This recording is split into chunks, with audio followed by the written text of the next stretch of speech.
bữa ta mãi chân tăng coi bữa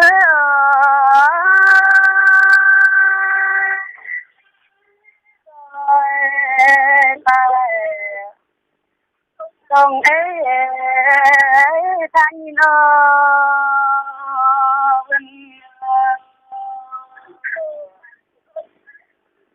tục viên khi tu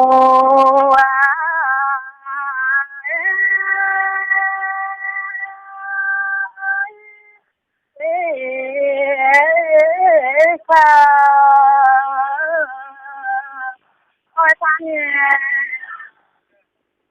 yêu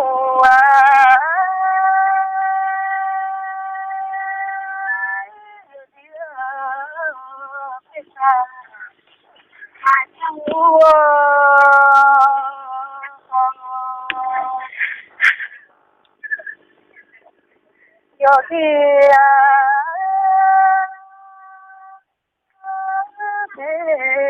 phong yêu dân nó yo khi từng giang bên phải yêu có lùng thêm là những hai phả lớn những hai phả cái con lớn nè hả con đủ có nhà mướn à anh mà còn gì à vậy phả chưa mà phả thấp tay quê qua mà khu quê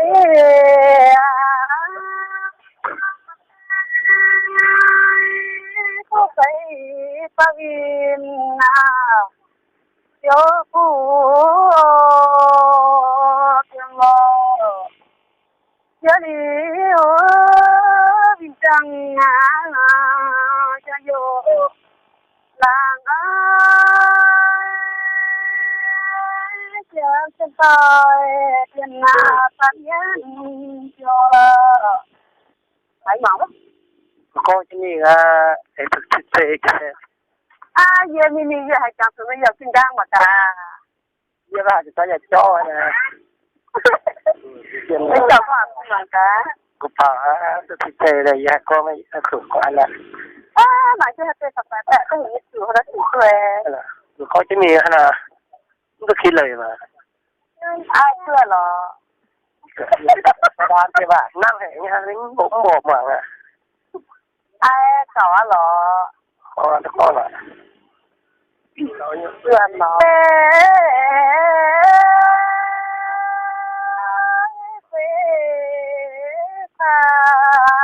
mà yun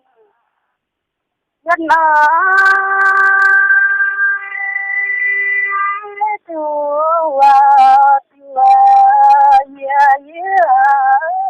quan chùa tê chùa tê sa chào ôi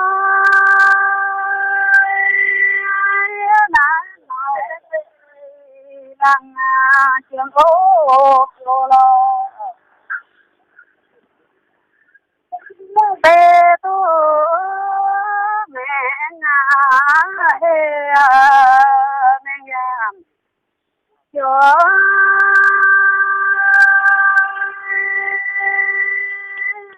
tu sông mẹ giá mà về làng sao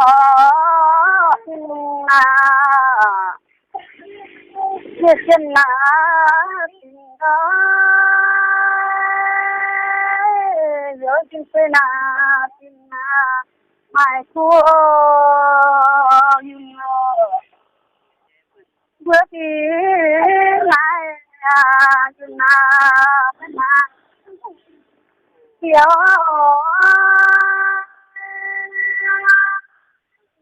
xa nó thì siêu đúng xem kia phải mà có nụแต่เวลาcó anh này có rất chỉ nhiều là gì con nó nghe hả mà em có lời di chuyển nghe là có dạo luôn có nụ thì nó có thật chỉ có anh này dễ cả mà chẳng hắn tập nhưng mà gì con nó của về hai như ở nội có số em về đấy có mà qua qua tập có rất chỉ nhiều từ dạo có kinh nghiệm bữa thì tham phiền tình chia tiền chi ta na tiền yêu học cha na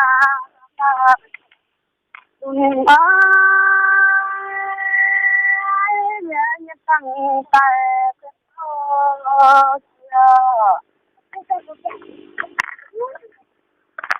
tổng thằng bé tình mà nhìn dân chiều con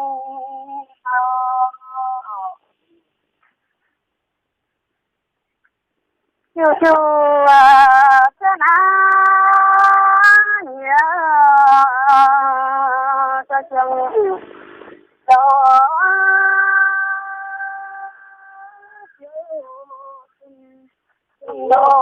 đó nó kia vậy mà có chào có biên nhé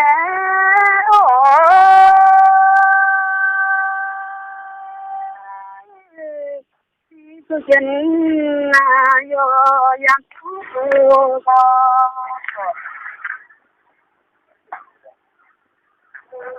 bữa về xa mà nhìn chân tình ơi tôi xa lo xa lỡ kỳ xa lỡ tôi phải tôi yang thế dân xuân dân phải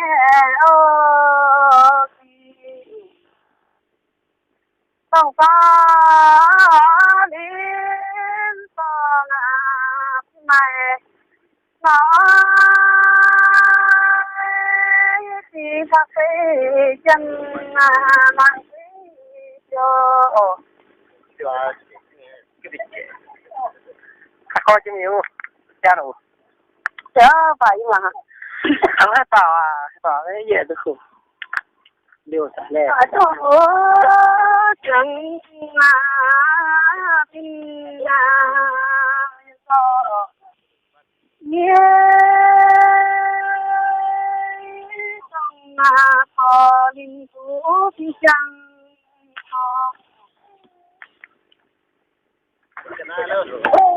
dân về như nhà cha chịu quá giá tình cần to tiền ôi ha cái tình tình tu khổ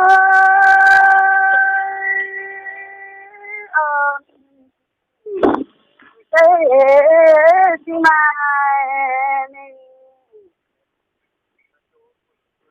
chăm nhân tiếng này thế tu thế tu chăm chiều giang chú vàng. Chứ sao có chỗ ai ấu. Chúa ăn nhìn tỏ luôn Hà Nội. Mà mẹ cần hay bảo gì tao nhắn uống nó hay bảo gì đồ nữa. Có nụ đâu à? Có cái tin là thì sẽ có xin bữa nhiều cái càng chân là sẽ yêu đi phải phải chi lần phải hỏi nghe